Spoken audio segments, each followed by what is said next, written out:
Can H4 visa work in USA? So ఈ వీడియోలో H four visa అంటే ఏంటి? వాళ్ళు ఇమీడియట్గా యూఎస్ వచ్చిన తర్వాత వర్క్ చేయొచ్చా? ఒకవేళ వర్క్ చేయాలి అనుకుంటే what kind of eligibility they should have? అది అప్లై చేసుకోవడానికి ఉన్న ఆప్షన్స్ ఏంటి అన్నది ఈ వీడియోలో చూద్దాము. సో H4 వీసా అనేది ఏంటంటే, ఎవరైతే H1 వీసా వచ్చి వాళ్ళకి యుఎస్లో వర్క్ చేయడానికి అప్రూవల్ వచ్చినప్పుడు వాళ్ళ ఫ్యామిలీని, వాళ్ళ యొక్క డిపెండెంట్స్ లైక్ వైఫ్, చిల్డ్రన్ని H4 వీసా మీద యూఎస్ఏకి తీసుకొస్తారు. వాళ్ళని H4 వీసా డిపెండెంట్స్ అంటారనమాట. సో ఇక్కడ చిల్డ్రన్కి వచ్చేసరికి వాళ్ళు చదువుకుంటారు కాబట్టి వాళ్ళు అసలు వర్క్ చేయడానికి ఆథరైజేషన్ ఉండదు. వాళ్ళకి ఒకవేళ 21 years వస్తే కనుక, ఇంకా వాళ్ళు గ్రాడ్యుయేషన్ చేస్తుంటే వాళ్ళకి మనం ఏంటంటే F1 స్టూడెంట్ వీసా కన్వర్ట్ చేయాలి. Otherwise they need to go back to the India. So ఇక్కడ మళ్ళీ H4 వీసా మీద ఉన్న స్పౌస్, వైఫ్ అనుకుందాము. సో వాళ్ళు ఒకవేళ వర్క్ చేయాలి, వాళ్ళు ఇండియాలో ఆల్రెడీ సమ్ వర్క్ చేస్తున్నారు like teacher or IT professional అనుకుందాం. వాళ్ళు ఇక్కడికి వచ్చాక వర్క్ కంటిన్యూ చేయాలి అంటే ఇమీడియట్గా అయితే వాళ్ళు లీగల్గా వర్క్ చేయలేరు.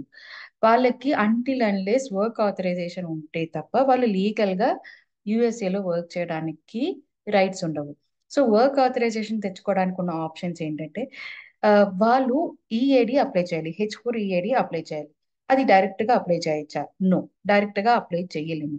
దానికి ఏం చేయాలంటే, ఎవరైతే వాళ్ళ స్పౌస్ H1 మీద వర్క్ చేస్తున్నారో వాళ్ళు వాళ్ళ ఎంప్లాయర్తో డిస్కస్ చేసి, సో నాకు ఇలా వైఫ్కి నేను వర్క్ ఆథరైజేషన్ తెచ్చుకోవాలి, so I want to initiate green card process అన్నారు.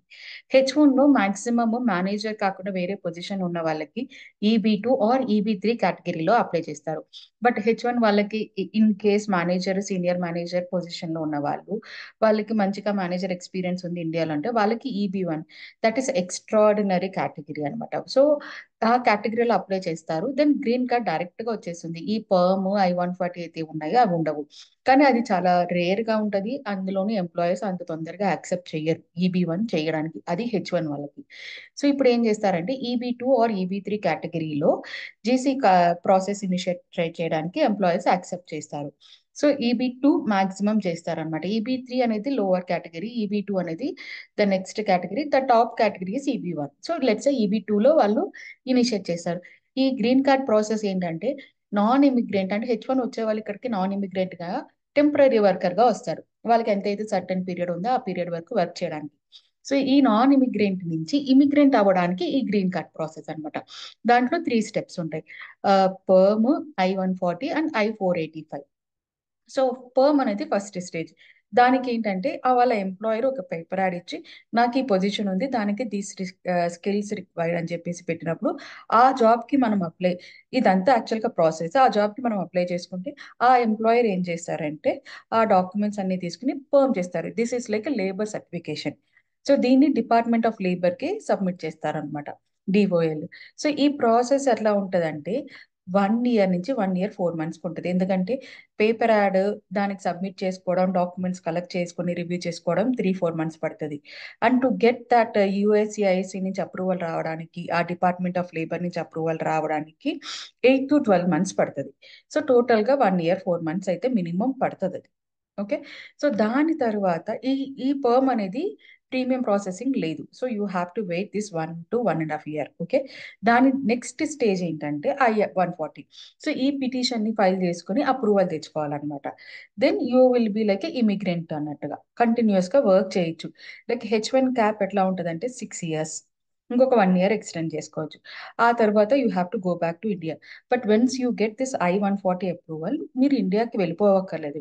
ఎవ్రీ 3 years ఎక్స్టెండ్ చేసుకుంటా ఉండొచ్చు until you get your green card. So ఆ గ్రీన్ కార్డ్ అనేది లాస్ట్ థర్డ్ I-485. బట్ ఈ పర్మ్ అయిపోయిన తర్వాత I-140కి again you have to submit some previous company experience, your documents. And premium processing కొంతమంది employers support చేస్తారు. వాళ్ళు సపోర్ట్ చేయకపోతే you can pay your own and get this done in 2 weeks. Okay. So కరెంట్గా premium processing అయితే $2,850 ఉంది. దానికి ముందు $2,500 ఉండేది. But right now it has been change. So మీ ఎంప్లాయర్ పే చేయగలిగితే వెల్ అండ్ గుడ్, లేదంటే మీరు పే చేసి ఈ I-140ని 2 weeksలో తెచ్చేసుకోండి. సో టోటల్గా 1 month. సో వాట్ ఎవర్ పర్మ్కి అయితే 1 year 4 months, ఇది 1 month, 1 year 5 months అనుకుందాం. Once you get your I-140 approval, you can apply EAD to your spouse by submitting I-765. So ఈ I-765కి documents అన్ని సబ్మిట్ చేసి వర్క్ ఆథరైజేషన్ తెచ్చుకోవడానికి 60 to 90 days. This is minimum.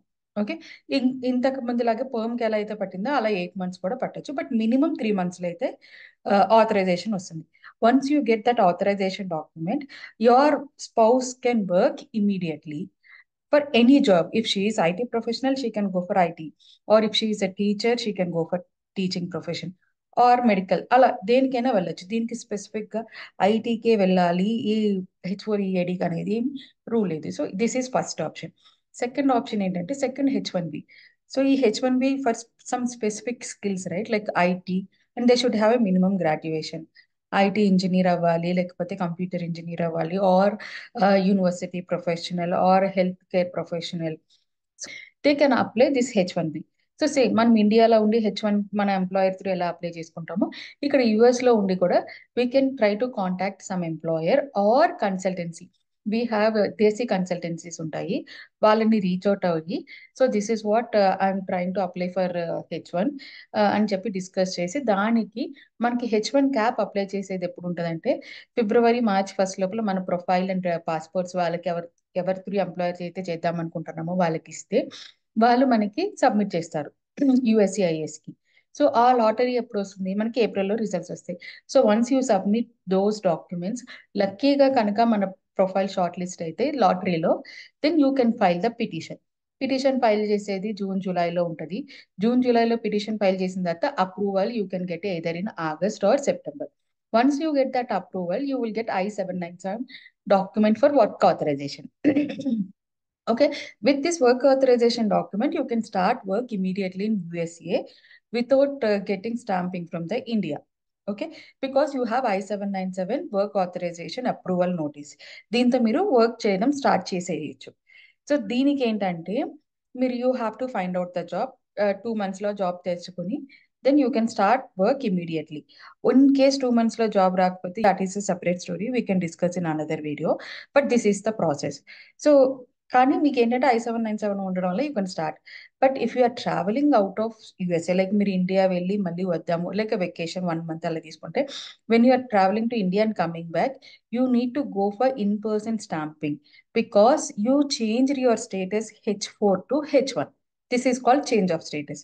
ఈ కేసులో ఏంటంటే మీరు ఇన్-పర్సన్కి కన్సులేట్కి వెళ్ళి స్టాంపింగ్ తెచ్చుకుని you need to get the approval stamping.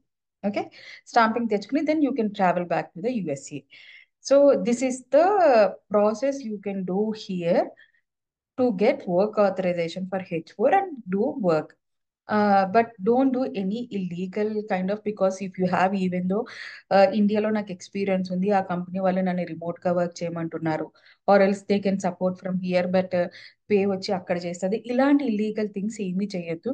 Because it may impact to your work authorisation. They ban your work visa and send back to you India.